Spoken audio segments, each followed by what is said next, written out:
Hey YouTube, I thought I'd stop by tonight, and someone had asked about Ignatius of Antioch, and I thought I'd talk about a little bit about Ignatius and Clement of Rome. And the question was about Matthew quotes in Ignatius. And Ignatius, there do appear to be quite a few quotes that could come from texts in the New Testament, whether they're Pauline or other Gospels or anything like that. But there are a couple of problems with that. And first off, we don't know which came first, but and I wouldn't necessarily put Ignatius before them.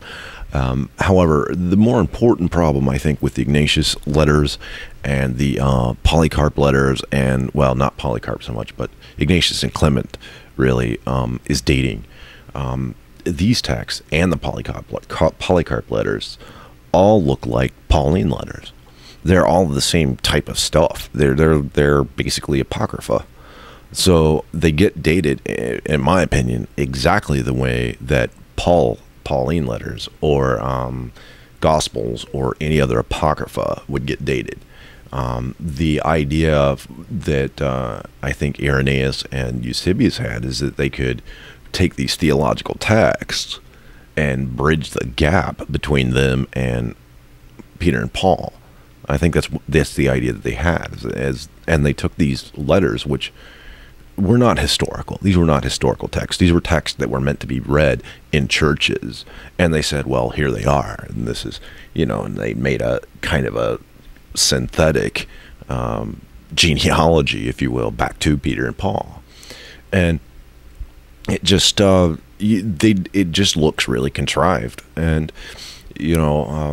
when I look at the Ignatius letters or the Polycarp letters or the Clement letters, I put them in the same category as I would Pauline letters. And so with Ignatius, I think the Ignatius letters were probably written somewhere around 160 or perhaps even later. And with the Clement letters, the Clementine letters, if they are authentic, I would put them at about 140 CE.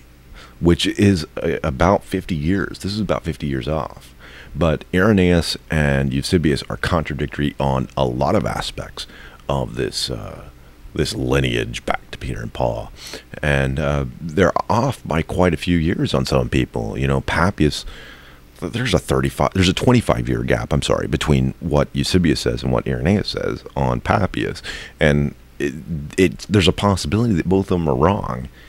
That the gap is actually 35 years, and I say that I put Papias at about 140 to 150, but Eusebius dates him to 130, Irenaeus dates him to 155, and there's a chance he might have actually died in 165.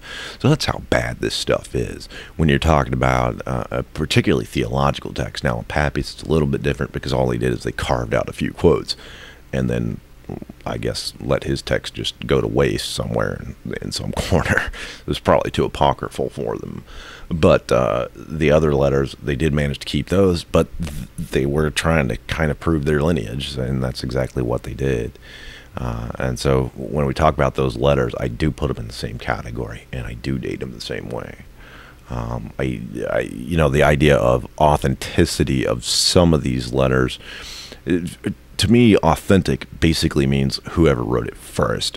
Whatever the first version of this text looked like and when was that dated. It doesn't really matter to me who wrote it necessarily. But we have some indication that this Clement may have came after Paul. If that is accurate, authentic, then it would put the Clementine letters somewhere after the Pauline letters, but we're not necessarily talking about someone that was dated to the 1st century. I mean, and that's what the Catholics date them to, but mainly based on Irenaeus and Eusebius. So, yeah, I throw out all those dates on those letters. Anything before Justin Martyr, it becomes this really huge gray area, and it is hard to date those letters before Justin Martyr.